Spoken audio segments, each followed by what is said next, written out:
Let's welcome in Mish Schneider, Director, Trading Education and Research at MarketGauge.com. Mish Schneider, great to see you. Just had a guest on who had 4,300 as a year-end target. I said, I think people at this point now willing to take anything because there's so much back and forth action, certainty as well. What are you thinking about the markets now? Well, quite honestly, this whole stagflation narrative that now has become more mainstream is something that we were talking about. I went back and looked at some of my old dailies. I was writing about it in 2020 as an inevitable scenario, and that made me very excited about getting along a lot of things like food, agriculturals, and gold and metals. And now that everybody's talking about it, really what is going to be the impact? So we know what happens in stagflation is that the economy will stagnate. And so I think that these calls for 4,300, if we zoom out just a little bit, we've had this very interesting business cycle measured through a 23-month moving average. Now, I've looked at a lot of moving averages, Nicole, but this 23-month has absolutely wowed me this year because the S&P has stopped at it many times at 420. With NASDAQ, it's up at around 328. And the only index that's gone through it so far is the Dow Jones Industrial Average. So that tells me that we could see that. But will it sustain where we clear those moving averages and get to 430? A lot's going to depend on what happens underneath the surface. I mean, the Dow is having a pretty good day, week, everything. I mean, overall. In fact, the Dow and S&P, third positive month in 4. So we have seen some good news. But as you said, we have this back and forth, and we're watching all parts of this. In the meantime, I mean, we're waiting on the Fed. Treasury yields have slipped a little bit. What are you thinking there, and why does it matter? Well, I don't know if it necessarily matters as much at this point because it seems to me that what we've seen really this week is that the economy has contracted to a point but may not contract any further. That doesn't mean it's going to grow. And inflation has come down, obviously, from the peak, but now is not necessarily decelerating, but it's not going up, so it's going sideways, which puts Powell in a situation where he can raise 0.25% and possibly not have too much impact to either the economy or inflation. That's why I don't think it matters. I think what matters the most right now is what we don't know. Is everything going to stay calm geopolitically? Is oil going to stay calm?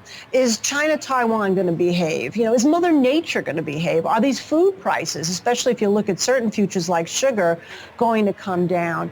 And is the small caps, the retail and the transportation sectors, which have not done what the growth and the DJIA have done, can they play some catch up? And if they can't cross like the others over this 23-month, will that be, again, another reason for the market to go down and test those lower levels? All right. Let's get to some sectors that you like. I mean, I just was watching all about the medical healthcare sector. They were talking about a lot of the weight loss drugs and how it's only the beginning of the boom for that group. You also like biotech, names like Biogen and Vertex. Tell me about that.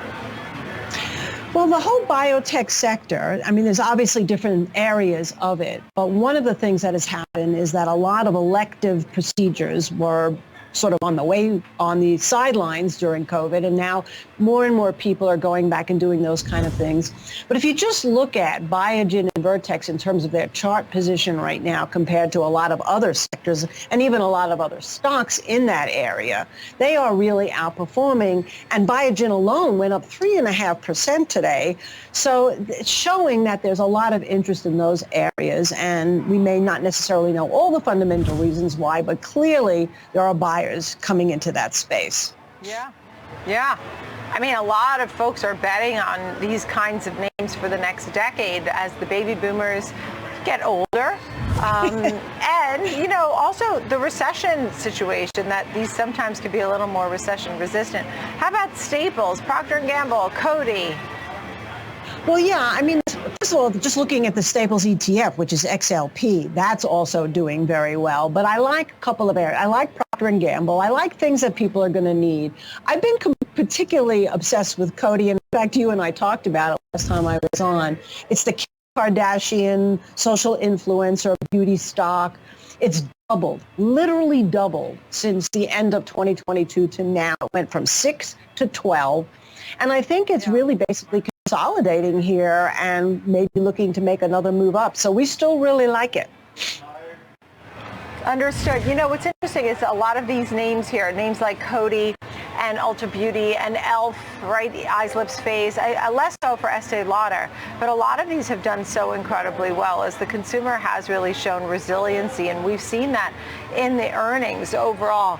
Did you like any of these names that reported this week, and also as we await Apple for next week?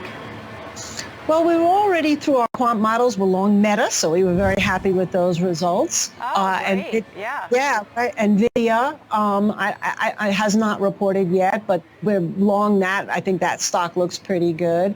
As far as Amazon, I wasn't really all that interested in it yet. I'd like to see it maybe dip down to around 95, and then I'd get interested. In terms of some of the other names that have reported, we really have been looking at certain things that are more commodity-based that have been very undervalued, because we still believe that there could be more commodity movements, like something like Cleveland Cliffs Mines. That stock has gotten beaten to a pulp, but yet it still looks like it could be bottoming out here. So yeah, we've kind of had a keen eye on things. We're not in Apple. Actually, I think Apple could be vulnerable if it doesn't report as well. Breaks down under 166. It's trading at 168 right now. So we'll see. We'll see. It's very interesting times, and it's a great stock pickers market. Yeah, and you had Meta, which is clearly, that was a goodie. Mish Schneider, nice to see you, Director, Trading Education and Research at MarketGauge.com. Thank you.